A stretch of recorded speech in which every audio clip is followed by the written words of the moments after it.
I got a fever. And the only prescription is more cowbell.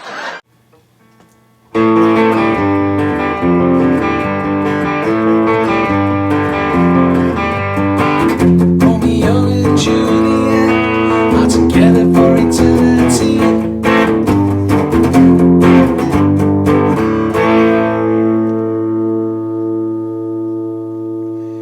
Hey, coming right up with Blue Oyster Cult's Don't Fear the Reaper. And you won't get any cowbell in this one. Okay, today I'm using my Highland Coventry guitar. This has John Moore pickups in it. It's Birdie.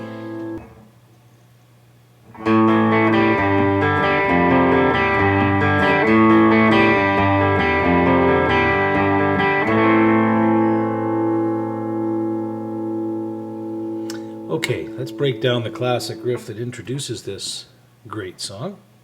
I'm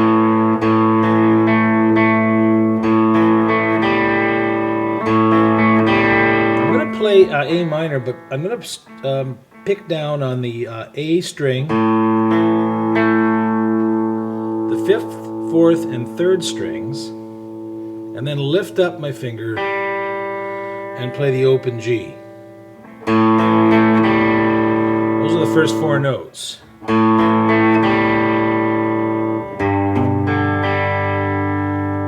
Now I'm playing a G major chord, and again I'm just strumming those. This time I'm strumming 6, 5, 4, 3.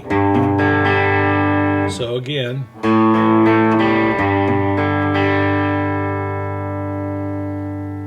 Now I'm going to just reverse this around, and what I'm playing here is I've got my first finger on the F note of the low E string, and I'm actually using my pinky finger on the C note on the A string, that is the 3rd fret, and I'm strumming all those, picking those 4 strings down, 6, 5, 4, 3 again. 4 and 3 are open. And back to the G, so it just rotates through that.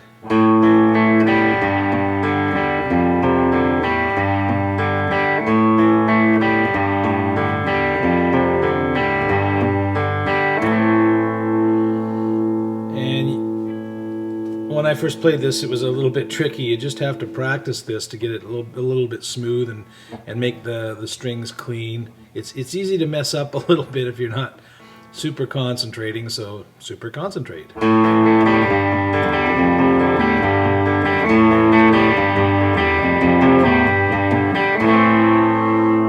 I'll tell you something that makes this riff sound a little better too.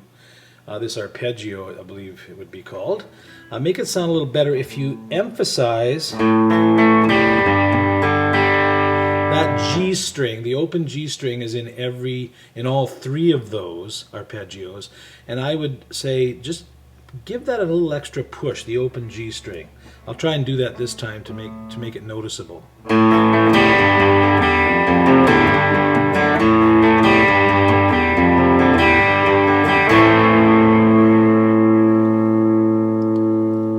That's the opening riff, Don't Fear the Reaper.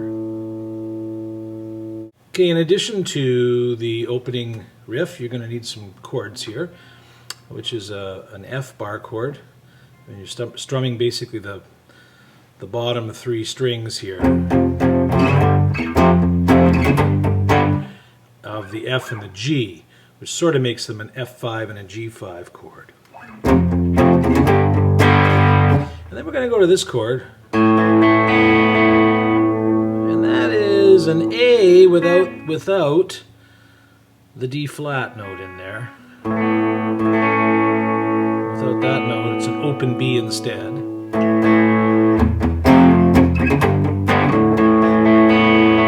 And I usually arpeggio that little chord as well. And then we need a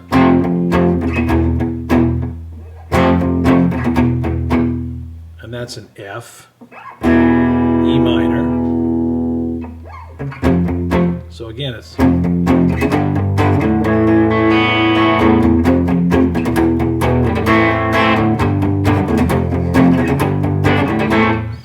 get back into that cycle of A minor, G, and F.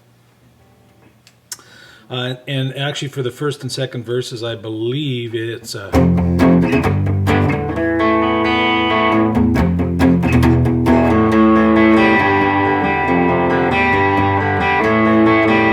it goes right back into the arpeggios after that. So anyway, let's put some words to this and try not to mess up while I'm singing here.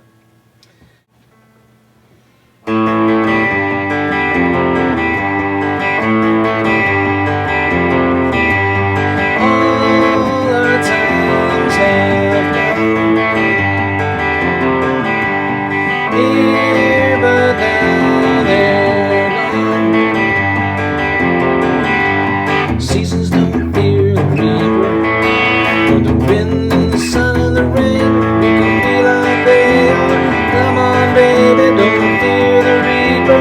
Take my hand, don't fear the reaper. We'll be able to fly, don't fear the reaper. Baby, I'm your man. La la la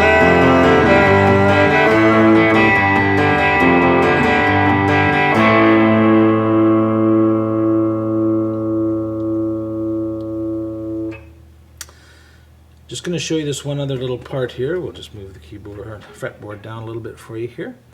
And this is that middle part, bridge part, that's off time signature and kind of odd, but just so you know what those guitar notes are. I've got my first finger on the 8th fret of the high E string, my second finger on the 9th fret of the B string, and my third finger on the 10th fret of the G string.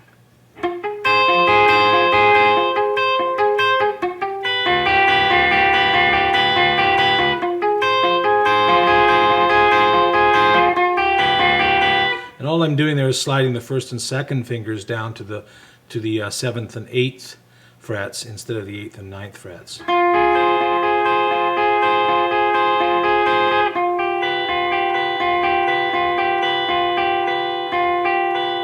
The picking pattern there is on the 3rd string, down in the 3rd, down in the 2nd, up on the 1st.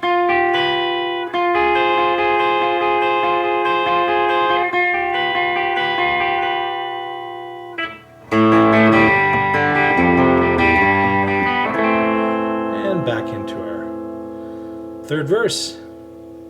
Okay, don't fear the reaper. And you notice that no one was behind me hammering on a cowbell. Thank goodness. Hey, have fun with this one. See you next time on freeguitarmentor.com.